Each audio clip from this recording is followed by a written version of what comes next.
Duck and Goose Go to the Beach, written by Tad Hills.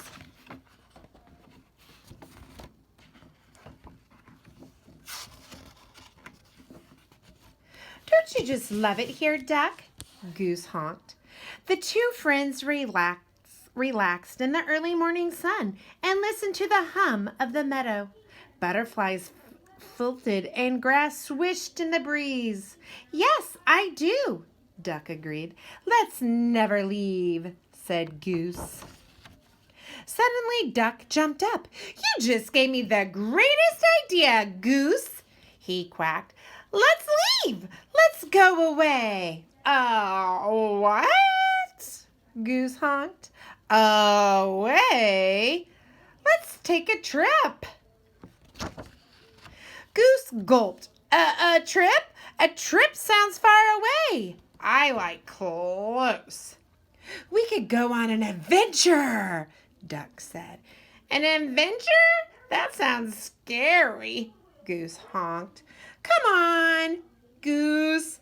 A hike might be fun, Duck quacked. A hike? Said Goose. That sounds like a fine way to twist your ankle. Duck sighed. He gazed across the meadow toward a distant hill and began walking. Goose followed. I will walk, but I will not hike, he grumbled. Why would anyone want to leave this meadow? Goose wondered aloud.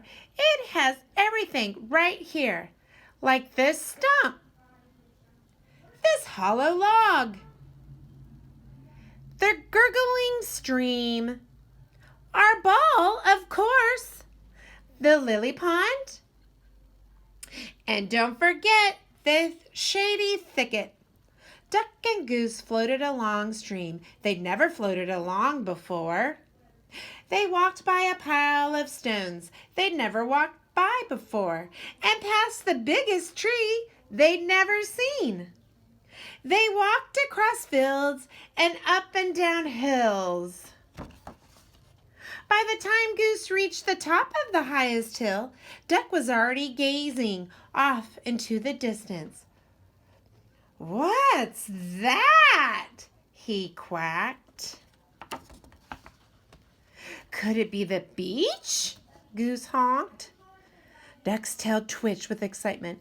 I'm pretty sure I love the beach. You've been to the beach? Asked Goose. No, not yet, said Duck, and he took off down the hill. Follow me, Goose. We're going to the beach. Goose chased after Duck. But Duck, we already had our adventure, he called. Wait, he shouted. Slow down, he honked. But Duck did not slow down. Goose followed him through the brambles and tall grass until finally Duck stopped. I think we have arrived at the beach, said Duck.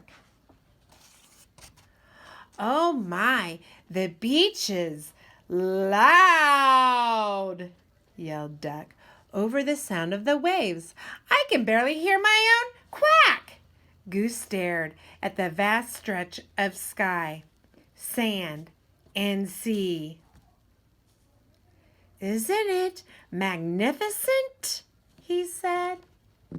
Oh dear, the beach has so much water, quacked Duck.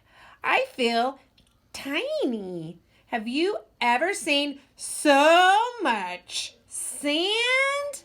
Honked Goose. It's getting in my feathers and it's too hot on my feet, said Duck. Let's go.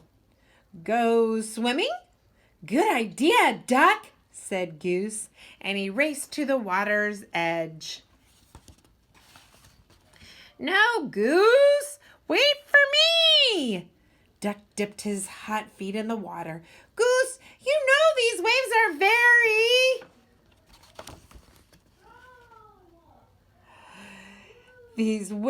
are very fun? Is that what you were going to say, Duck? Honked Goose. No, not exactly. The two friends strolled along the beach. They met the locals. Some were friendly. Others were not. Some were shy. Others were not. Goose thought Duck might enjoy stretching for sea creatures under the rocks and seaweed. He did not.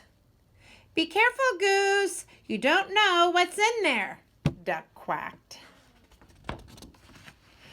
They built a drip castle, and they listened to the gentle roar of the ocean from the deep within a seashell. It made Duck homesick. "It sounds just like our gurgling stream," he quacked. Later in the day, when the sand had cooled and the waves had settled, Duck and Goose relaxed. "I like the smell of the beach," Goose said. "Me too," Duck agreed, "but not as much as the meadow." "Well, there's no place like the meadow," honked Goose. "That's very true," said Duck. So, in the late afternoon, Duck and Goose followed their long shadows home. They talked about their exciting day and about the friends they'd met. They talked about the hot sand and the cool water, the noisy crashing waves, and the quiet tidal pools.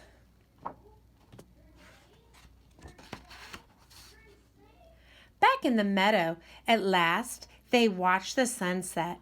Birds sang and grass swished in the breeze. They both agreed that it was nice to be home. "Duck, where should we go next?"